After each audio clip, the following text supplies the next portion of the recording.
This week, the British Medical Journal published an article by Jim van Os, who's a very well-known and well-reputed researcher in the field of schizophrenia, who basically makes the argument that the term schizophrenia should be retired because it's not useful, he states, and he says it's mainly because it restricts our vision. There are many psychotic illnesses, and by focusing on schizophrenia, we're reducing it to one particular entity that has a particular course and a poor outcome, and lose sight of the much larger picture.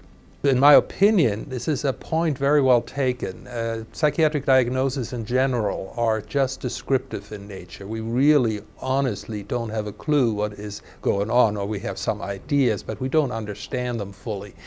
And Van Os's point that schizophrenia is reducing our view of psychotic illnesses is definitely true. There are about 3% plus people who have psychotic illnesses in this country and probably worldwide. At most, 1% have what we call schizophrenia by our current criteria. But the vast majority of research into psychotic illnesses is dedicated to that 1/3 of people with these conditions. So by broadening it, using a broader term, we would help research. We would probably also reduce stigma a little bit. Psychotic illness is defined by the presence of delusional ideas and hallucinations. And as I say, there's a wide variety of that. The term schizophrenia, which was coined almost 100 years ago, is really a bit reductive and only describes a cluster of symptoms and a particular course of these conditions.